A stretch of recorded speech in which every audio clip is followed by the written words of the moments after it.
So, let's talk about what happens after a narcissist breaks you down and how you start to feel like you again.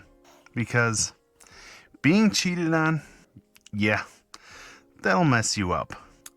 Like, I don't care how tough you are, you find out someone's been out there playing the who can lie the best Olympics behind your back, it's gonna shake you. And when the person doing that is a narcissist, it's not just betrayal, it's psychological warfare in a hoodie. When it first happened to me, I took it personally. Like, really personally. I started thinking, maybe I wasn't attractive enough. Maybe if I just cracked a few more jokes. Or maybe, and I wish I was joking here, folded my socks a little sexier.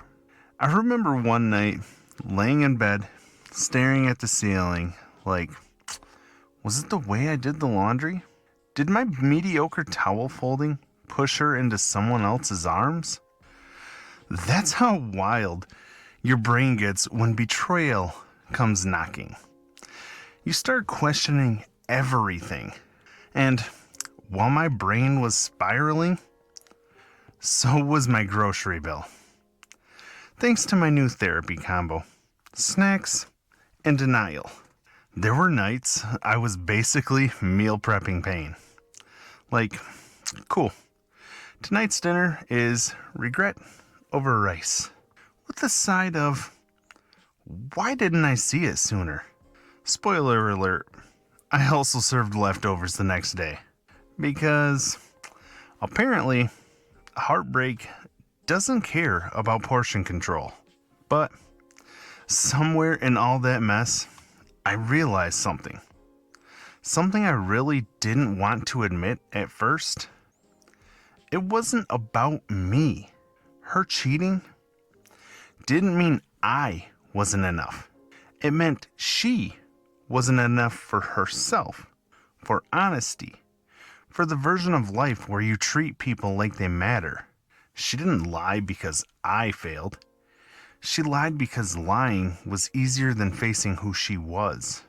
And when I finally let that sink in, not just in my head, but in my chest, it was like my whole world tilted into focus.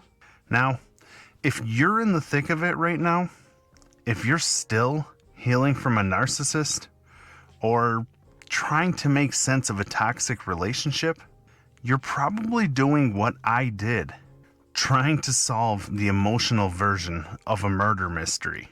You're scrolling through texts, zooming in on old selfies like some kind of toxic relationship CSI, looking for something that explains it all. And I get it. I did the same thing. But trust me, you're not going to find a clue that suddenly makes it all make sense. The only thing I did find was a better question. Instead of asking, why wasn't I enough for her to stay loyal to?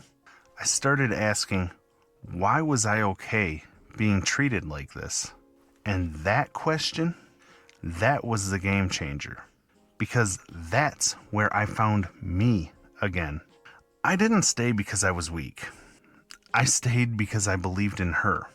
Actually, correction. I believed in her potential.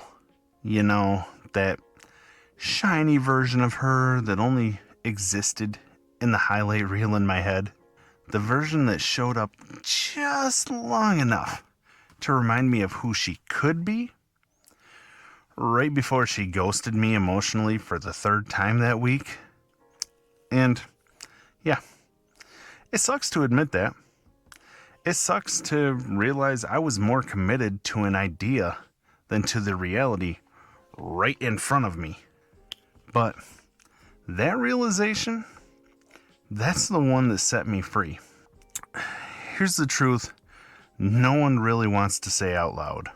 She didn't cheat because I wasn't enough.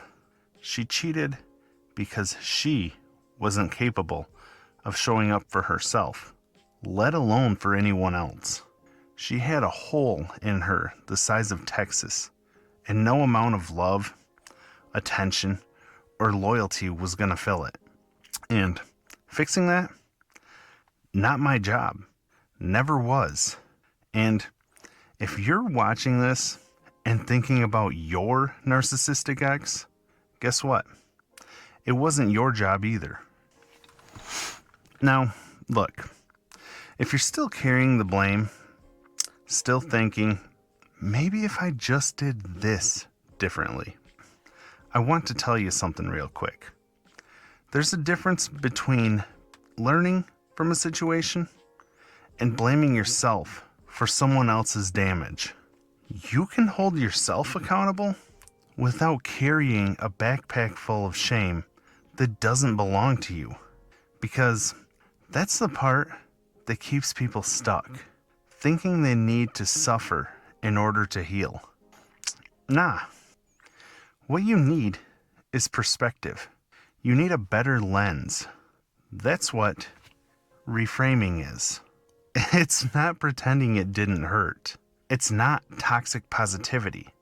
It's not spiritual bypassing with a dash of Instagram quotes. It's simply asking, what if this didn't happen to me, but what if it happened for me? That's where the shift happens. Because reframing after narcissistic abuse doesn't erase the pain, but it does give it purpose. It helps you say, I see what happened. I see what it taught me. And I don't have to keep bleeding from it anymore. That's the power of it. That's what gives you your peace back. And while we're on the topic of taking your peace back, I made something for this exact stage of healing. It's called the Break Free Kit.